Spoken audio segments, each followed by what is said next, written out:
Okay, so we dive straight into the action at the State Fair of Texas. Not that that is the goal here, of course. Their real objective is to find the secret Taoist magic market to snag an item that will help close a portal to the Underworld. This episode has Gugu behind the wheel of a self-driving car, because why not? The group almost gets obliterated when Gugu gets distracted, and they go spinning straight toward a truck. But like Gugu, they just roll with it. Jentry's also trying to find out who this yellow emperor figure in her family history is. Gugu remembers the advertisement Jentry was using as a basis for her information. He also finds a passage in his bestiary mentioning Jiangshis as the least threatening creatures in Diu. This sets him into a bit of a tizzy, poor Ed. Back to the plot, Jentry has a lead on the Taoist magic market. It's got talismans, oracle bones, enchanted weapons, and is like a flea market. But good. It is revealed to Jentry that this advertisement is old, like 60 years old, and her knowledge is outdated. During all this, Ed gets a bit huffy and shows some claws, but it is all good. He really doesn't like to be reminded that he is a harmless creature. Jentry has some old friends she needs to see, and makes use of an old advertisement to do so, hoping to reconnect with a friend.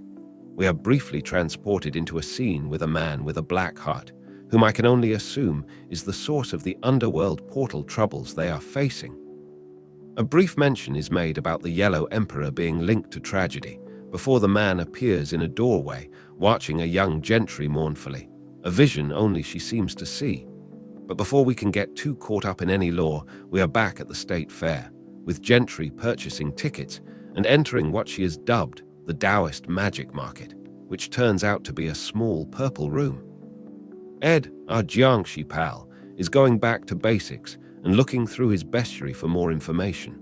He gets a little too into it when he notices a passage about how pathetic and easily distracted Jiangshis are, which seems to be his defining characteristic. Gugu is still acting as the driver of their vehicle. Her hand appears, turning the wheel for them as she looks on, with a slight smile on her face. At this point, Ed gets into an argument with Gugu and Jentry and is told that his bestiary is very inaccurate. Gugu says they need to go get a talisman or some such. They get to the fair, and it is as advertised, everything deep-fried, with some thrills and animals, and apparently Big Tex himself. Suddenly, we dive deep into the emotional heart of the episode as the man from the vision appears, saying, "The Yellow Emperor's powers have brought tragedy on all who attempt to wield them." Stella seems to have an idea on how to stop them, an old friend. Jentry gets back on track by saying she needs to see an old friend to stop the portal from opening. There's just one problem. They can't find the Yellow Emperor's powers mentioned anywhere in the books. Stella mentions that this isn't surprising because Jentry is neither monster nor emperor. It's at this point that Gugu mentions that that's not in the bestiary. Stella mentions that Jentry was born with her powers, not that she received them from some dark power. But as always, things have to get a bit dicey. Gugu says the parking at the fair is a nightmare and is briefly the self-driving car again, pulling an emergency brake to stop them from going straight into a giant truck. Stella tells Gugu to keep her eyes on the road. Gugu says, "Relax, I know this route like the back of my hand." While all of this is happening, Jentry is doing a bit of reading herself. Ed, feeling left out, reads along with her.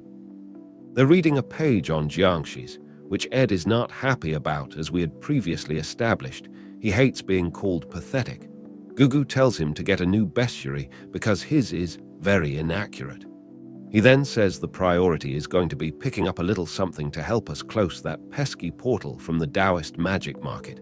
Jentry is happy about that because she remembers lots of cool stuff there. She tells them about what they will find in the market, including talismans, oracle bones, enchanted weapons, and more, calling the place a flea market. But good. The gang gets there, but Stella doesn't seem too impressed. Suddenly, a loud sound from a giant truck startles them, and Gugu gets the idea to use the car to block it by making herself drive, making some crazy movements behind the wheel. At this point, Jentry gets frustrated and begins calling out Gugu for not driving properly. Suddenly, we see more of Jentry's power, as she has a weird moment with the book when reading, and is told that the Yellow Emperor's powers have brought tragedy to those who try to wield them. Gugu says that the priority is getting the item to close the portal at the Taoist magic market. Jentry is excited to be back to where the talismans are, mentioning that the items there are, like a flea market, but good. Jentry says she is ready to be done with the Underworld, while Gugu mentions that her bestiary is very inaccurate and is time for him to get a new one. They all drive on, reaching the fair. Gugu says that they are picking up a little something to help us close that pesky portal. The three get to the fair, and Jentry is happy to be there, but the scene quickly morphs to them getting run off the road by a gigantic truck. Google Grandma saves them by using a self-driving function, using her magic to bring the steering wheel to her, making the car accelerate and narrowly avoid the truck. Jentry is looking a little concerned about the way that Gugu drives. They arrive at the market. Ed is looking though his bestiary. Ed gets upset because it states Jiangshis are easy to distract and generally pathetic. They get inside and Gugu asks for a new bestiary, as his is not accurate. Jentry points out that the old advertisement that her grandma showed her earlier was from like 60 years ago, and then it is revealed that they forgot that it doesn't mention the secret Taoist magic market. Gugu mentions that that's the best bit of the ad, showing how far behind the times she is. This leads to the best part, a Google car moment. Then, a moment later, we are thrown into a car chase. Gugu, in her self-driving form, accelerates the car right into a semi-truck, making for a crazy scene, but of course they all survived.